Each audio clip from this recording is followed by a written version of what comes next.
नमस्कार दोस्तों। आज के हमारे इस वीडियो में हम आपके लिए जया एकादशी की व्रत कथा लेकर आए हैं। कई वर्षों पूर्व स्वर्गलोक में राजा इंद्र राज्य करते थे। उनके लोक में सभी देवगण प्रसन्न थे। परिजात पुष्पों से लदे नंदन वन में देवराज इंद्र सोमरस का पान कर रहे थे।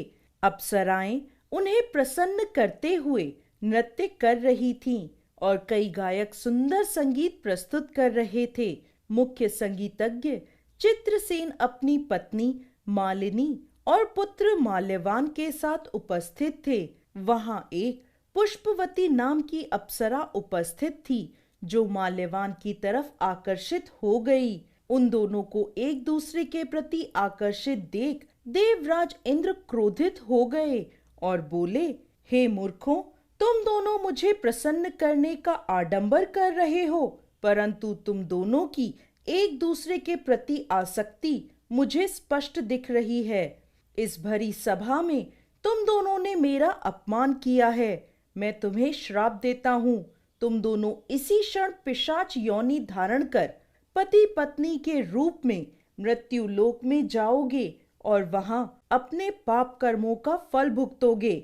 इंद्रदेव के कठोर वचन सुनकर माल्यवान और पुष्पवती अत्यंत लज्जित हुए और उसी क्षण वे दोनों पृथ्वी लोक में हिमालय के शिखर पर पिशाच रूप में आ गए।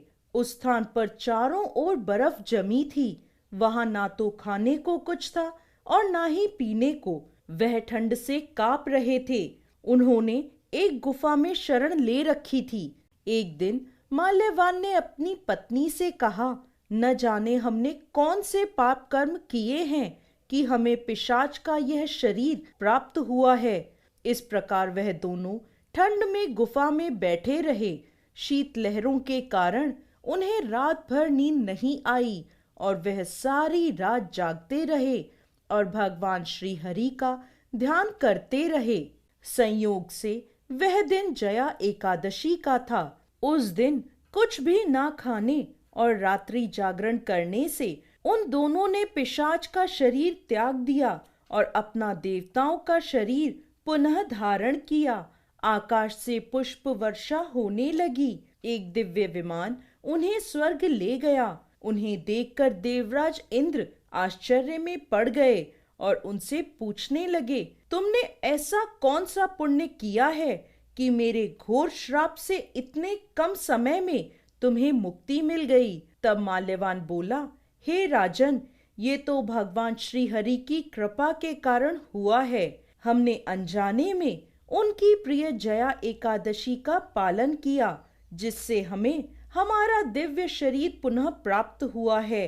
यह सुन इंद्रदेव बोले, श्री हरि की भक्तिमय सेवा से मैं तुम्हें स्वर्ग में पुनः स्थान प्रदान करता हूँ।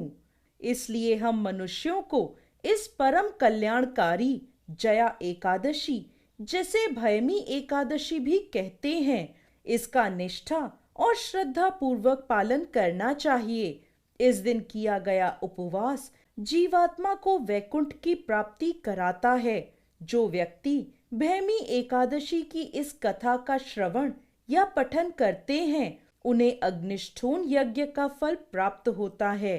कथा समाप्त। जय श्री हरि विष्णु।